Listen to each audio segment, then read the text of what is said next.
The banning of the TV version of Scum marked a definite point of progress in Alan Clarke's work. Thereafter, he went on to direct his most challenging drama, nurturing some of the most dynamic British acting talent, such as Ray Winstone, Gary Oldman and Tim Roth. I'm British! So? Well, do you know what that means, do you? I think so, yes. You proud to be British, are you? What do you mean, Trevor? Don't you know I'm proud? I don't really think about it like that, Trevor. That's because you spend too much time locked up in here with all these niggers. Oh, I see. British Bulldog, 1, 2, 3. I'm more British than you are, fuckface. You hate the blacks as much as I do, and you don't admit it. You hate the blacks more than I do because they frighten you. That's why you lock them up. Watch your tongue. You lock up anything that frightens you. The only thing that frightens me, Trevor, are the people who put sick ideas like that into children's heads. Trevor, you're not in prison. This is not a prison. In here, it's just the same as school. Do what we tell you. Think what we tell you. Say what we tell you. Squawk. Be a fucking parrot. I hate you for putting me in here. One of the most important things for a director to have is very good communication skills. And you have to be a different director to each of the actors that you are working with, and I suppose he would make a very quick assumption about your personality and become part of that. He was almost completely inarticulate, and yet people understood him very well. The thing that nobody who works in the British cinema likes to face, particularly people who hang around the British Film Institute, is that almost everything that's good in the British cinema has come out of the British theatre. And Alan, like other great British film directors, worked in the theatre first. And this meant that he understood actors. He did it all by suggestion. You knew what Alan wanted. He made everybody around him more intelligent.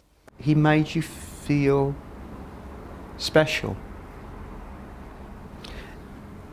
And some directors that I've worked with, they don't realise that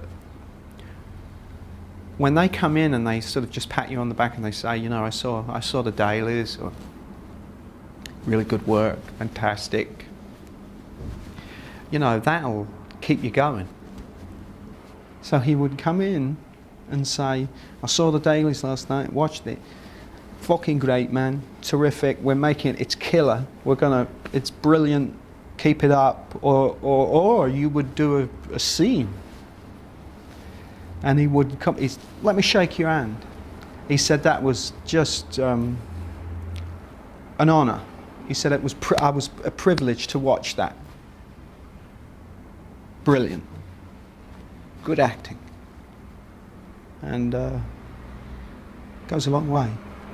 Goes a long way. You just really wanted to please him and make him happy, and make his vision come alive. His discovery of the Steadicam marked another crucial stage in Clarke's career. It provided him with the perfect tool to service his quest for honesty and realism. And it kept producers off set, as he could tell them he needed to light for 360 degrees. It meant that we could do long travelling shots and huge amounts of dialogue in one fell swoop, and that for the actors. I would presume, I can't speak for them, but certainly for me was very liberating. If you use the Steadicam, it sort of fills in the bits of life between the interesting bits. You go from there to there, so you actually follow a character from there to there. Now, if you were to ask me, I would say, but that's not a very interesting bit. I'd rather cut that bit out and leave it in. He chose to leave it in, and he found a piece of equipment that could deal with those bits and would design whole films around it. It gave him more time actually directing, being with the actors on the floor. It gave him more time shooting. Arguably, during the Thatcher years of the 80s, Clarke directed his best work and moved towards a means of expression which turned television into an art form. I think that Alan felt himself to be opening up towards the end of his life, and I personally regard The Firm as one of his greatest works. I think The Firm is, as I said at the time, an authentic British television masterpiece, of which there are not very many. I think it's one of the greatest films ever made for television. At the end, when Bexy's dead and they're all in the pub and they're off to Europe, Steve ad-libs a line about if they take football away from us, we'll go to snooker, we'll go to cricket,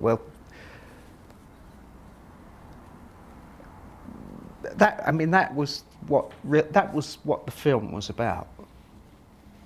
It was about an innate sort of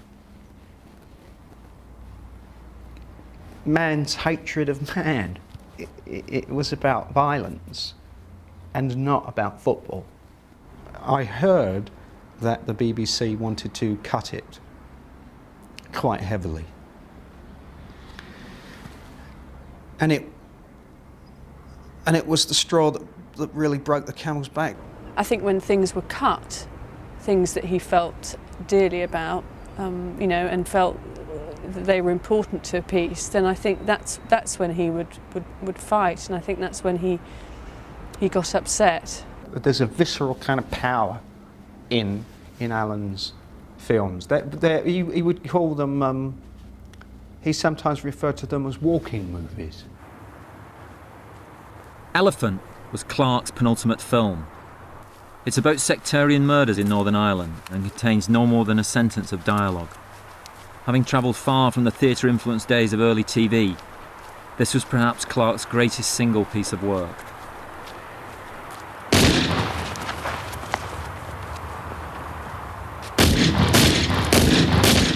The one that really blew me away was Elephant. Such a powerful document on the senseless killing. No words,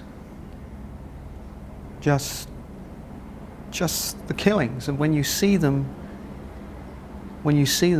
one after the other like that, I found it very touching and very moving.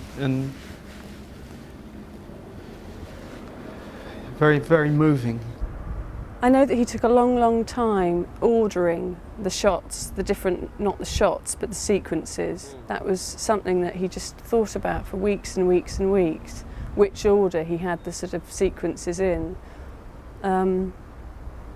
Just so that, the sort of impact, which was the one to have last, which were the ones in the middle, and I think that was all about pace and sort of build the tension and to build the surprise at the end. In Elephant, you are forced to follow, you're part of the assassins, and then suddenly he stops the camera and you get these incredible still lives of horrible violence.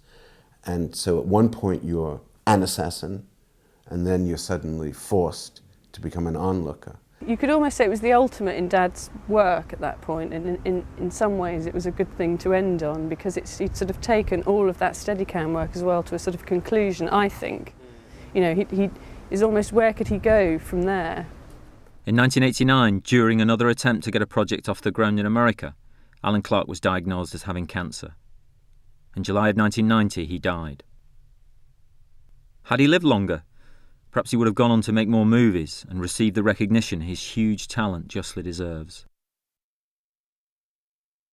I don't think the American industry could have coped with someone as socially and politically obsessed and passionate as he was. I remember a couple of times he was over in the States and he used to just talk about the sort of stuff that they'd offer him, or expect him to work with a big star, and he just wouldn't work with a star that he felt was not right for the part, because it would have been compromise. And I think throughout his career, in a way, and I think that's probably biggest thing about his work. He didn't like compromising. I think the feature films that he made were probably the least interesting part of his work, simply because there were commercial pressures that made it impossible to do the kind of work that he'd done at the BBC.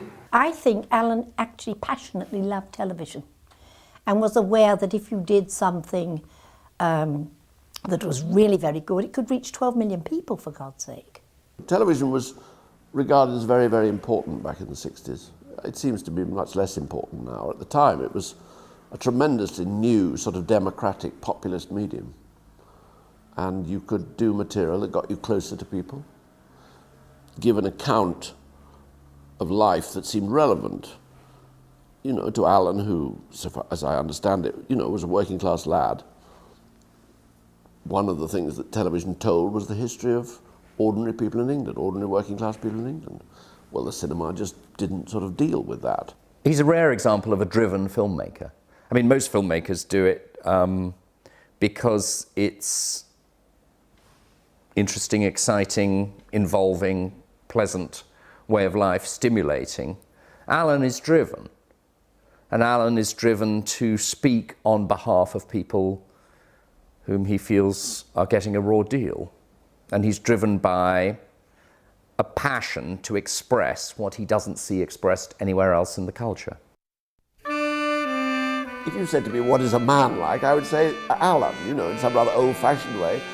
Men in my world aren't like John Wayne, but Alan did seem to be what a man was like, and he was hard-working, and he was a serious man. I don't know whether he ever thought he'd make a difference. I think he was probably canny enough to realise that perhaps it wouldn't.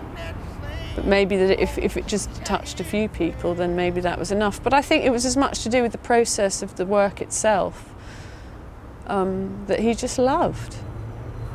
And, you know, I think he would have continued, you know, he'd still be doing it. There wasn't really anything else. Well, he's a poet. I mean, that's the thing that people miss about him. He wasn't in the slightest interested in brutality or violence in itself. He was interested in the poetry of the pain of the lives of people who are victims.